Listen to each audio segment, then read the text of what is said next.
اب مردہ کو کیسے سجدہ کروں؟ لیکن اس نے کہا کیونکہ آپ نے میری بات اللہ تک پہنچائی لہٰذا میں آپ کو اس کے بدلے میں کچھ اچھی باتیں بتاؤں گا۔ تو حضرت موسیٰ علیہ السلام کو شیطان نے 3 باتیں بتائیں۔ اس میں سے پہلی بات شیطان نے یہ بتائی کہ جب بندے کو غصہ آتا ہے تو اس کے جسم میں اس کے خون کی طرح میں گردش کرتا ہوں اور پھر اس سے وہ کراتا ہوں جو میں چاہتا ہوں۔ پہلی بات، میں اس سے قتل کراتا ہوں۔ دوسری بات، میں اس سے طلاق دلواتا ہوں۔ تیسری بات، میں اس سے زنا کرواتا ہوں۔ تو اس طرح کا شیطان کام کراتا ہے بندے سے۔ تو یاد رکھیں کہ شیطان ہمارا ازلی دشمن ہے۔ تو اللہ تعالیٰ نے قرآن پاک میں ارشاد فرمایا وَلَا تَتَّبِعُوا خُطُوَاتِ الشَّيْطَانِ، اور شیطان کے راستوں پر نہ چلو، إِنَّهُ لَكُمْ عَدُوٌّ مُبِينٌ، بے شک شیطان تمہارا کھلا دشمن ہے، اس سے بچ کے رہو۔ بہت اہم بات ہے، یاد رکھیں کہ ہمیشہ شیطان جو ہے وہ ہمارا دشمن ہے اور رہے گا قیامت تک، اور اس نے پورا زور لگانا ہے ہمیں گناہوں میں مبتلا کرنے کا۔ دیکھیں حضرت سلیمان علیہ السلام کے زمانے میں لوگ جادو کرتے تھے، اور جادو کا جو رواج بہت بڑھ چکا تھا، اور یہ جادو کے ذریعے سے میاں بیوی کو علیحدہ کر دیتے تھے۔ تو حضرت سلیمان علیہ السلام کو جب پتہ چلا کہ یہ جادوگر ایسے کام کرتے ہیں، انہوں نے ان سے جادو کی کتابیں اور جادو کے ٹونے اور جو بھی لکھے ہوئی ان کی چیزیں تھیں، وہ سب منتر اور سب وہ ٹونے اور سب وہ کتابیں جادو کی، وہ ان سے وہ ضبط کر کے اپنی کرسی کے نیچے جمع کر دیں، تو تاکہ وہ جادو جو ہے وہ دنیا میں نہ چلے اور انسان بخوبی اللہ کا نیک بندہ بن کے کام کرے۔ تو حضرت سلیمان علیہ السلام نے وہ جادو کی ساری چیزیں اپنے تخت کے نیچے دفن کر دیں۔ اب کیا ہوا کہ سلیمان علیہ السلام کی وفات کے بعد شیاطین جو تھے اور جادوگر جو تھے، انہوں نے وہ کتابیں دوبارہ وہاں سے نکالنے کی کوشش کی، اور جو کہ حضرت سلیمان علیہ السلام کے تخت کے نیچے دفن تھی۔ تو اس میں یہودیوں نے بھی وہ کتابیں نکالی اور انہوں نے اس سے فائدہ اٹھایا کہ بھئی وہ جادو اور اس طرح کے ٹونے اور اس طرح کی قبالہ جادو اور اس طرح کی چیزیں نکالی انہوں نے اس میں سے،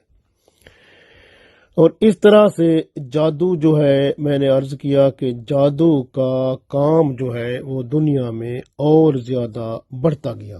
اب یہ آپ کو یہ یورپ میں اور امریکہ میں اور مختلف ملکوں میں یہ جادو کا کام ضرور ملتا ہے، اور اس سے بعض لوگ جو کسی کی دشمنی کا بدلہ نہیں لے سکتے، پھر وہ جادو کے ذریعے اس پر کام چلاتے ہیں تاکہ وہ تباہ ہو جائے، برباد ہو جائے، اس طرح وہ کرتے ہیں، یا اس کے گھر میں طلاق ہو جائے یا اس کی زندگی خراب ہو جائے، تو یہ بڑی کوشش کی جاتی ہے۔ یاد رکھیں کہ بنی اسرائیل کو بھی بتا دیا گیا تھا کہ جادو کفر ہے اور کرنے والا کافر ہو جاتا ہے، اور یہی بات ہماری شریعت میں بھی ہے۔ رسول اللہ صلی اللہ علیہ وسلم کی شریعت میں واضح طور پر موجود ہے کہ جادو کفر ہے اور جادو کرنے والا کافر ہو جاتا ہے۔ اس لیے یاد رکھیں کہ جادو چاہے فساد پیدا کرنے کے لیے ہو، یا گھریلو ناچاکی اور جھگڑا اور بگاڑ پیدا کرنے کے لیے ہو، یا طلاق دلوانے کے لیے ہو، یا کوئی اور مقصد بے حیائی اور فحاشی یا کسی اور طرح کا مقصد پورا کرنے کے لیے ہو، تو آپ یاد رکھیں کہ یہ جادو جو ہے یہ حرام ہے، کرنا کفر ہے، اور جو کرنے والا ہے وہ کافر ہو جاتا ہے، اور اگر اس حالت میں مر گیا تو اس کی نہ توبہ قبول ہے، قیامت کے دن اس کو جہنم میں جانا پڑے گا۔ اس لیے جادو جو ہے وہ اگر کوئی بندہ مسلمان اپنے آپ کو کہتا ہے اور جادو اس طرح کے کرتا ہے، تو اپنے ایمان کی خیر منائے، توبہ استغفار کرے اور آئندہ جادو نہ کرنے کا اللہ سے عزم اور مصمم ارادہ اور اللہ سے وعدہ کرے کہ میں آئندہ جادو وغیرہ نہیں کروں گا، نہیں کروں گی، اگر عورت ہے تو پھر اللہ تعالیٰ مہربان ہے، اس کو توبہ اللہ تعالیٰ قبول فرما لے۔ اللہ ہر چیز پر قادر ہے۔ یاد رکھیں کہ یہ جو پہلے یہی بات ہوتی تھی، یہ ہم دیکھتے ہیں نا کہ کیا ہوتا تھا کہ وقت کے ساتھ ساتھ جب جادو کا زمانہ تھا، اس میں حضرت سلیمان علیہ السلام کے بعد جب یہ جادو کا دور چلا تو اس میں کیا ہوا کہ لوگ میاں بیوی میں جدائی ڈالوا دیتے تھے، جادو سے طلاق ہو جاتی تھی۔ جب میاں بیوی میں طلاق ہو جاتی تھی، اب وہ بندے جو ہیں وہ بیوی نہیں ہے تو کیا کریں؟ تو پھر اس طرح سے جب یہ زیادہ یہ پھیل گیا معاملہ جادو کا اور طلاقیں ہونے لگیں، اور تو پھر مردوں نے اپنی جنسی ضرورت پوری کرنے کے لیے لڑکوں کو استعمال کرنا شروع کیا، جس کو بد فعلی کہتے ہیں، یہ سارا کام، یہ جو لواطت کہتے ہیں، تو یہ بھی شروع ہو گیا۔ تو اس طرح سے پھر عورتوں کا وہ جو کہتے ہیں بے حیائی کروانا اور پیسے لینا اور اس طرح کے دھندے کروانا، پھر یہ کام سارے شروع ہو گئے، یہ برائیاں شروع ہو گئیں۔ تو اس لیے یاد رکھیں کہ نکاح جو ہوتا ہے نا، وہ ایسا ایک کام ہے جو ہر قسم کی بے حیائی، برائی، گناہ کو ختم کر دیتا ہے اور بندے کو پاک رکھتا ہے۔ یہ نہ صرف مرد کو بلکہ عورت کو بھی، مرد اور عورت دونوں پاک رہتے ہیں۔ اور یاد رکھیں، میں نے بتایا جادو کا توڑ جو ہے وہ قرآن پاک میں موجود ہے کہ آپ جو ہے سورہ ناس جو ہے وہ 1000 دفعہ یا 1100 دفعہ اس کو پڑھ لیں، اول آخر درود شریف کے ساتھ، اور پانی پر دم کریں اور خود بھی پئیں، گھر والوں کو پلائیں، اور پھر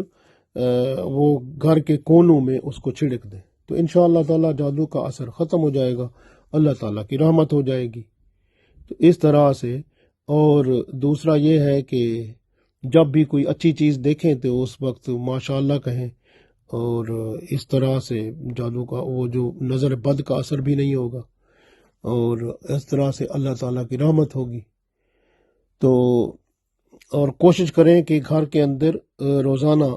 قرآن پاک کی تلاوت ہوتی رہے، اور نماز بھی پڑھتے رہیں، گھر میں بھی پڑھیں، مسجد میں بھی پڑھیں۔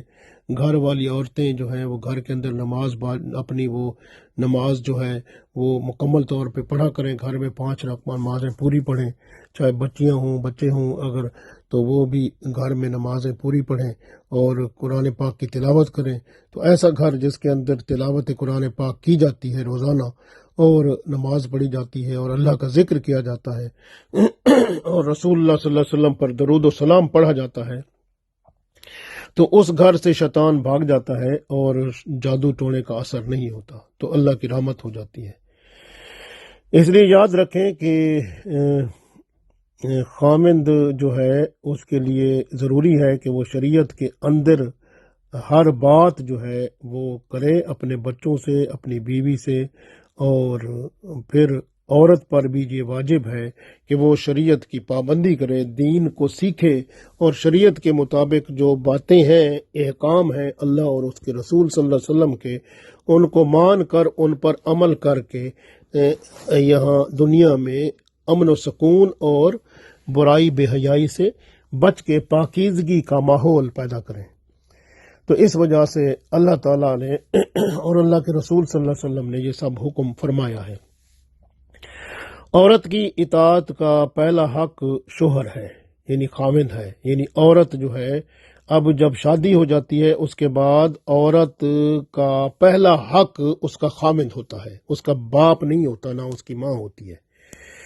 پہلا اس کا حق اس کا خاوند ہے۔ اس لیے تو فرمایا گیا کہ جس عورت نے اپنے خاوند کو خوش کر لیا تو وہ جنت میں جائے گی۔ جو عورت 5 وقت نماز پڑھتی ہوگی، قرآن پاک کی تلاوت کرتی ہوگی، شریعت پر عمل کرتی ہوگی اور اپنے خاوند کو خوش رکھتی ہوگی،